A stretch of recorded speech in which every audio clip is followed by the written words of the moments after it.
Dia 26 de abril, ele vive e reina. E a incomparável grandeza do seu poder para conosco, os que cremos conforme a atuação da sua poderosa força. Esse poder ele exerceu em Cristo, ressuscitando-os dos mortos e fazendo-o assentar-se à sua direita, nas regiões celestiais. Efésios capítulo 1, versos 19 e 20.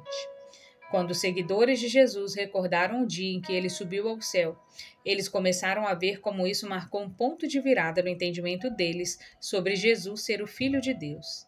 Foi naquele dia que tudo se tornou diferente. Até aquele momento, eles haviam trabalhado ao lado de Jesus, reconhecendo-o como grande professor, o mestre, alguém poderoso e tão alinhado com o coração de Deus a ponto de fazer milagres. E muitos desses milagres levavam as pessoas a reconhecer a divindade de Jesus.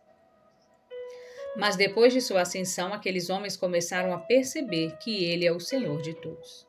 Muitas das nossas rotinas diárias parecem normais, sem relevância e repetitivas. Conversamos com os vizinhos, vamos para o trabalho, pagamos as contas, lavamos as roupas e assim por diante. Passamos dias vivendo do modo mais confortável possível. No entanto, o Espírito de Deus quer que vejamos que o mesmo poder que ressuscitou Cristo dos mortos e o colocou à direita de Deus não ficou preso no passado, mas opera em nós hoje. O Espírito está conosco o tempo todo. A mesma autoridade que o Cristo que subiu ao céu tem como Senhor de tudo e de todos se estende às nossas ações e interações rotineiras. Se você tiver dificuldade em acreditar nisso, pare por um momento e relembre a história do Senhor que ascendeu ao céu. Lembre-se de quem você adora e serve para que você o reconheça melhor. Tenha esperança nele e tenha vida abundante e plena. Ele é o Rei dos Reis e o Senhor dos Senhores. O poder da intimidade com Deus o leva a viver a realidade do céu aqui na terra. Leitura bíblica, Gênesis capítulo 46. Jacó e a sua família vão para o Egito. Jacó partiu com tudo o que tinha e foi até Berseba, onde ofereceu sacrifícios ao Deus de Isaque, o seu pai. Naquela noite, Deus falou com ele numa visão e o chamou assim: Jacó, Jacó, eu estou aqui, respondeu ele. Deus disse: Eu sou Deus, o Deus do seu pai. Não tenha medo de ir para o Egito, pois ali eu farei com que seus descendentes se tornem uma grande nação. Eu irei para o Egito com você e trarei os seus descendentes de volta para esta terra. E quando você morrer, José estará ao seu lado. Então Jacó partiu de Berseba. Nas carretas que o rei do Egito havia mandado, os filhos de Jacó levaram o pai, as esposas dele e os filhos pequenos. Jacó e todos os seus foram para o Egito, levando o seu gado e todas as coisas que haviam conseguido em Canaã. Jacó levou consigo todos os seus descendentes, isto é, filhos e filhas, netos e netas. Os israelitas que foram para o Egito, isto é, Jacó e seus descendentes, são os seguintes: Ruben, o filho mais velho de Jacó, e os filhos de Ruben, Enoque, Palu, Esrom e Carmim.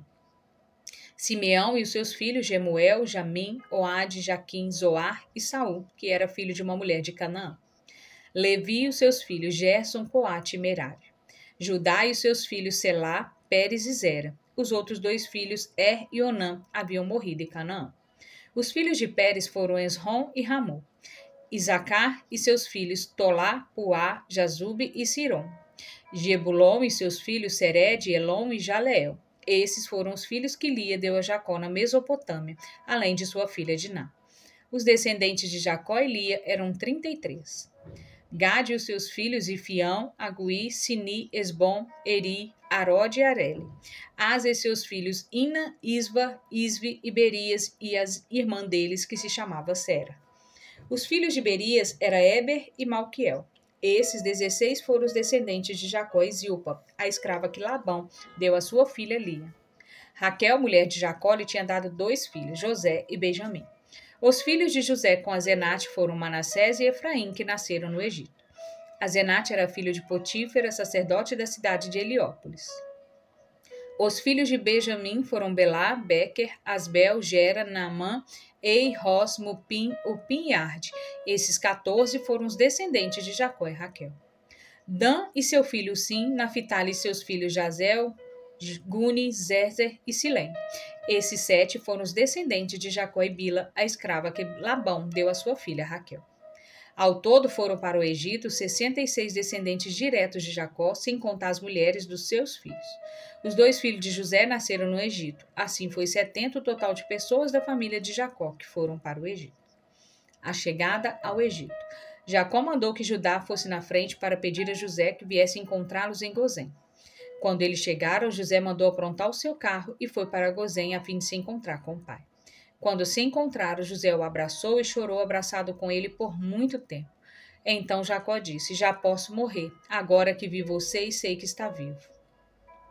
Depois José disse aos irmãos e à família do pai: Vou falar com o rei do Egito e vou lhe dar a notícia de que meus irmãos e meus parentes do meu pai que moravam em Canaã vieram para ficar comigo. Vou dizer ao rei que vocês são criadores de ovelhas e cabras e cuidam de gado. Direi que trouxeram as suas ovelhas, o gado e tudo que tem. Quando o rei lhes perguntar qual é a profissão de vocês, digam que a vida inteira vocês têm sido criadores de ovelhas como foram seus antepassados.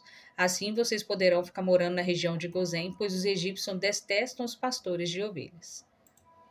Palavra-chave: autoridade.